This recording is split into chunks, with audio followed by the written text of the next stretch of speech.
வணக்கம். நம்மளோட வாழ்க்கையில நம்மளை சுத்தி இருக்கிற சில உறவுகள் எப்படி இருப்பாங்கன்னு கேட்டிங்கன்னா, அவங்களோட விஷயத்துல ரொம்பவே தெள்ளத் தெளிவா இருப்பாங்க. நாம தான் அதை புரிஞ்சிக்காம ஏமாளித்தனமா அவங்களுக்கு ஜால்ரா போட்டுக்கிட்டு நம்மளுடைய வாழ்க்கையில பாதி நாட்களை தேவையில்லாத விஷயத்துக்காக செலவு பண்ணியிருப்போம். நல்லா கவனிச்சு பார்த்தீங்கன்னா, அவங்களோட விஷயத்துல அவங்க தெளிவா இருந்திருப்பாங்க. அவங்களுக்கு தேவையானதை நம்மளை வச்சு நல்லாவே யூஸ் பண்ணிக்கிட்டு இருந்திருப்பாங்க. அவங்களோட தேவைகள் முடிஞ்சதுக்கு அப்புறம் நம்மள ஒரு பெரிய விஷயமாவே எடுத்துக்காம, நம்மள ஒரு பொருட்டா கூட மதிக்காம கழட்டி விட்டுட்டு போய்க்கிட்டே இருப்பாங்க. நாம தான் அதை புரிஞ்சிக்கிட்டு நம்மளோட வாழ்க்கைய சரியா கொண்டு போகணுங்க.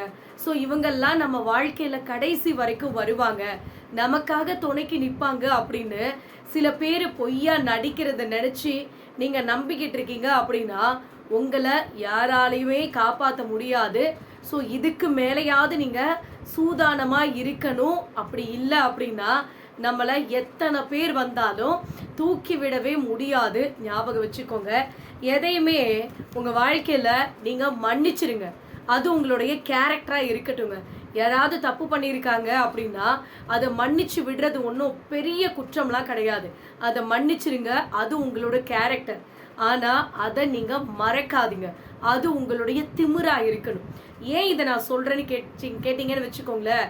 சில விஷயங்களை நீங்கள் மன்னிச்சுட்டு அப்படியே மறந்துட்டீங்கன்னு வச்சுக்கோங்களேன், மறுபடியும் சில பேர் உங்கள் வாழ்க்கையில் துரோகமோ பிரச்சனையோ கஷ்டத்தையோ கொடுத்தாங்கன்னு வச்சுக்கோங்களேன், அதை உங்களால் ஏற்றுக்கவே முடியாதுங்க. ஏன்னா கண்மூடித்தனமாக ஒரு தடவை நாம் பட்டு ஏமாந்துட்டோம், பட்டு அனுபவிச்சிட்டோம் அப்படின்னா அடுத்த தடவையும் அதே தப்பு பண்ணுறோம், மறுபடியும் அவங்க நம்ம ஏமாறுறோம் அப்படின்னா தப்பு அடுத்தவங்க மேலே கிடையாதுங்க, நம்ம மேலே தான் தப்பு இருக்குது அப்படிங்கிறத நாம் முதல்ல புரிஞ்சுக்கணும். இங்கே நிறைய பேர் அதை புரிஞ்சுக்கிறதே கிடையாதுங்க. சில பேர் தப்பு பண்ணிட்டாங்க அப்படின்னா அதை மன்னிச்சிடுறோம். ஸோ அது நல்ல விஷயம்தான். ஆனால் அதை அட் த சேம் டைம் மறந்து விட்டுட்டு வந்துட்டோன்னு வச்சுக்கோங்களேன், மறுபடியும் அவங்க நம்மளை அதே தப்பை வச்சு நம்மளை கஷ்டப்படுத்துறதுக்கு வாய்ப்பு இருக்குது. அதனால மறக்காதீங்க. அதுதான் மறுபடியும் நீங்கள் ஏமாந்து போகாமல் இருக்கிறதுக்கு ஒரு மிகப்பெரிய ஆப்பர்ச்சுனிட்டி. ஞாபகம் வச்சுக்கோங்க. எந்த பக்கம் பிடிச்சாலும் மேல் நோக்கி எரியிற தீபம் மாதிரி உங்கள் வாழ்க்கையில் நீங்கள் எப்பேற்பட்ட சூழ்நிலை வந்தாலும் ஒரே மாதிரி இருங்க. கண்டிப்பாக சொல்கிறேன், அப்படிப்பட்ட நிலைமை உங்களை எப்பயுமே உயர்த்தி நிறுத்துங்க. நீங்கள் புரிஞ்சுக்கோங்க, உங்கள் வாழ்க்கையில் எவ்வளோ கஷ்டம் வந்தாலும் யார் முன்னாலேயும் கஷ்டப்படுற மாதிரி தயவு செஞ்சு நிற்காதீங்க. சில பேர் முன்னால் சிரிச்சுக்கிட்டு சந்தோஷமாக இருக்கிற மாதிரி காட்டாதீங்க. ஸோ எப்பயுமே ஒரே மாதிரி இருங்க. ஸோ அதுதான் உங்கள் வாழ்க்கையில் உங்களோட மதிப்பை உயர்த்துங்க. கஷ்டம் வந்தாலும் சரி, நீங்கள் சந்தோஷமாக இருந்தாலும் சரி, எப்பயுமே ஒரே மாதிரி இருந்து பழகுங்க. அதுதான் உங்களுக்கு நல்லது. அதை புரிஞ்சு நடந்துக்கோங்க. இங்கே நம்ம வாழ்க்கையில் சில நேரத்தில் நம்ம என்ன பண்ணுறோம்னா, மனநல சரியில்லை அப்படின்னாலும் புலம்பி தீர்க்கிறோங்க, உடம்பு சரியில்லை அப்படின்னாலும் புலம்பி தீர்க்கிறோம். யோசிச்சு பாருங்க. ஆனால் இது ரெண்டுமே சரியாக இருந்துச்சுன்னு வச்சுக்கோங்களேன், நம்ம பேச்சை நாமளே கேட்க மாட்டோம், தலகால் புரியாத ஆடுவோம். இதுதான் மனுஷனுடைய இயல்பான கேரக்டர். ஸோ அதுக்காக இதை நம்ம மாற்றிக்கணும் அப்படின்னு நான் சொல்ல வரல. ஆனாலும் சில விஷயங்களை புரிஞ்சு நடந்துக்கோங்க. ஸோ மனசு சரியில்லை அப்படின்னு நீங்கள் புலம்புனீங்கனாலும் நடக்கிறது தான் நடக்கும். ஸோ நீங்கள் சரியாக இருந்தாலும் நடக்கிறது தான் நடக்கும். ஸோ அதை நாம் எப்படி பாசிட்டிவாக கொண்டு போகணும் அப்படிங்கிறதுல தான் நம்ம வாழ்க்கையினுடைய ரகசியம், சந்தோஷம் எல்லாமே இருக்குதுங்க. ஸோ அதை புரிஞ்சுக்கோங்க. என்றைக்குமே அடுத்தவங்க நம்மளை ஒதுக்கி விட்டுட்டாங்க அப்படின்னாலும் கவலைப்படாதீங்க. நம்மளை ஒதுக்கிட்டாங்க, நம்மளை தள்ளி வச்சுட்டாங்க அப்படின்னா என்றைக்குமே நீங்கள் கவலைப்பட்டு நிற்காதீங்க. நேர்மை அப்படிங்கிற அந்த வெளிச்சம் உங்ககிட்ட இருக்கிற வரைக்கும் உங்களுக்குன்னு ஒரு இடம் இந்த உலகத்தில் இல்லாமலாம் போகாதுங்க. கண்டிப்பாக சொல்கிறேன், அது பெஸ்ட் இடமா இருக்கும். ஒதுக்கிட்டாங்க அப்படின்னா வருத்தப்பட்டுட்டு இருக்காதீங்க. உங்கள் வாழ்க்கைக்கு சில நேரத்தில் சில பேர் உங்களை எந்த இடத்துல வைக்கிறாங்களோ அதே இடத்துல அவங்கள நீங்களும் வைக்கிறது தான் உங்களுக்கு நல்லதுங்க. உங்களோட முயற்சியை தாண்டி உங்கள் வாழ்க்கையில் ஏதோ ஒரு விஷயம் நடக்குது, என்னோட கை மீறி எல்லாமே போயிட்டுருக்கு, இதை நான் நினச்சி கூட பார்க்கல, இதை நான் பிளான் பண்ணவே இல்லை, ஆனால் இது நடக்குது அப்படின்னு நீங்கள் நினைக்கிறீங்கன்னா அதுக்காக நீங்கள் ஒன்றும் வருத்தப்பட்டுட்டு இருக்கணும்னு அவசியமே கிடையாதுங்க. இதுதான் ஒருவேளை கடவுளுடைய விருப்பமா இருக்கும் போல அப்படின்னு நினைச்சு அதை நீங்க பாசிட்டிவா எடுத்துக்கணுங்க. இதை நான் ஏன் சொல்றேன்னு கேட்டீங்கன்னா, சில நேரத்துல சில முடிவுகள் நம்மளுடைய புதிய வாழ்க்கையினுடைய தொடக்கமா கூட இருக்கலாம். அதுக்காக ஃபீல் பண்ணிட்டு உட்கார்ந்துருக்காதீங்க. என்னடா இது, நாம ஒன்று நினைச்சா நடக்கிறது ஒன்று நடக்குதே, இங்க நடக்கிறது எல்லாமே வேற மாதிரி இருக்கே அப்படின்லாம் ஃபீல் பண்ணிட்டு உட்கார்ந்துருக்காதீங்க. நடக்கிறது எல்லாமே உங்க நல்லதுக்கு தான் அப்படின்னு நினைங்க. கண்டிப்பா எல்லாமே உங்களுக்கு நல்லதாவே நடக்குங்க. என்னைக்குமே அன்பினுடைய ஆழத்தை எப்ப நம்ம புரிஞ்சுக்க முடியும்னு தெரிஞ்சுங்க அப்படின்னா, ஒரு இடத்துல சில உறவுகள் பிரிஞ்சு போறதுனாலயோ சில விஷயங்களினுடைய இழப்புனால தான் நம்மளால அன்பினுடைய ஆழத்தை புரிய வைக்கவே முடியுங்க. ஸோ நல்லா கவனிச்சு பார்த்தீங்கன்னா, புரிஞ்சுக்காத சில பாசங்கள் உங்களுடைய பிரிவில் நீங்கள் புரிஞ்சுக்குவீங்க. ஸோ சில நேரத்தில் ரொம்பவே கூடவே இருப்பீங்க. என்னடா இது நை நை நைன்னு எப்போ பார்த்தாலும் நமக்குள்ள சில சண்டைகள் வருது, வாக்குவாதம் வருது அப்படின்னு நீங்கள் நினைக்கலாம்.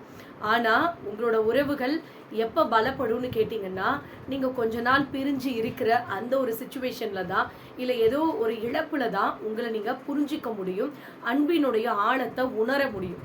ஸோ பிரிவு வருது, என்னால் இதை அக்செப்ட் பண்ணிக்க முடியல அப்படின்லாம் வருத்தப்படாதீங்க.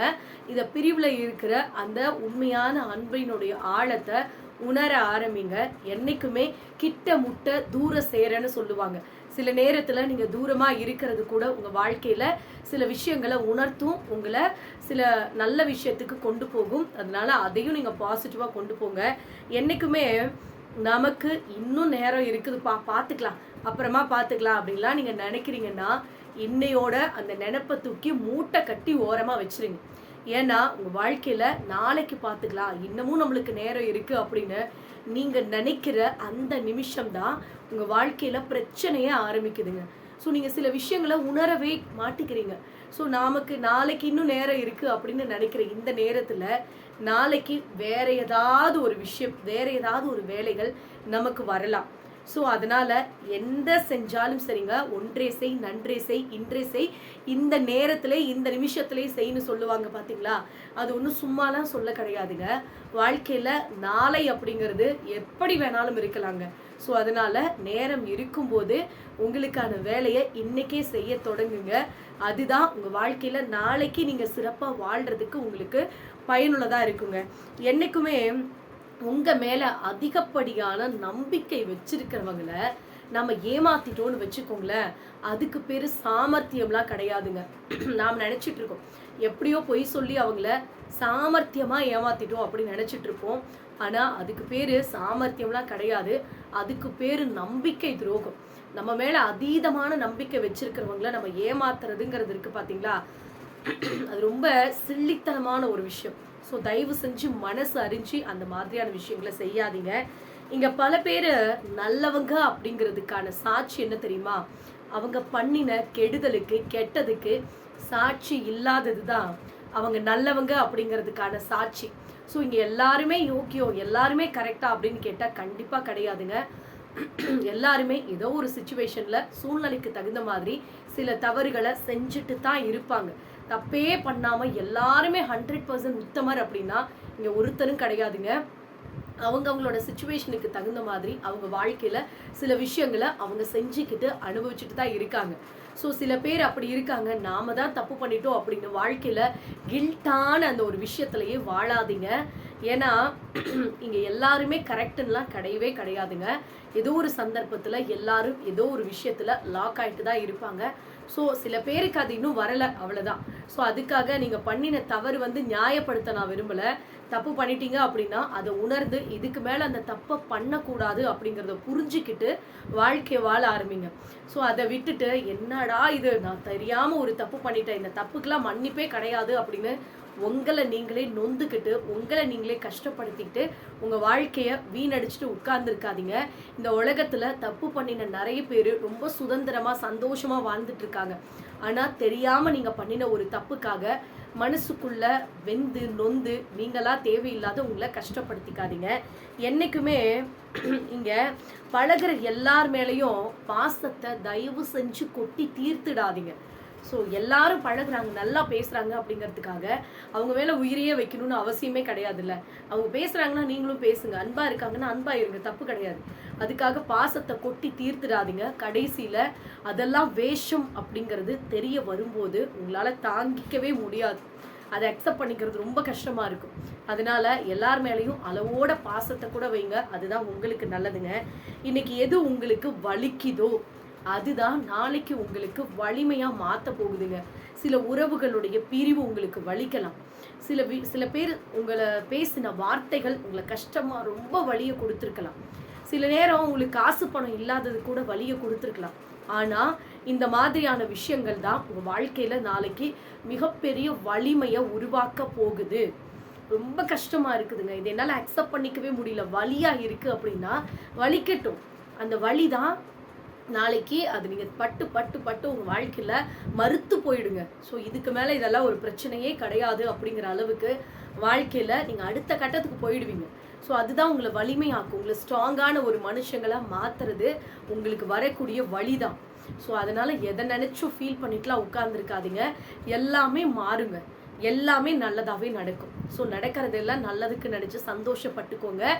எதை நினச்சுமே வாழ்க்கையில் வருத்தப்பட்டுட்டுலாம் உட்காந்துருக்காதீங்க. என்றைக்குமே பல பேர் வாழ்க்கை வீணாக போகிறதுக்கு காரணம் என்ன தெரியுமா?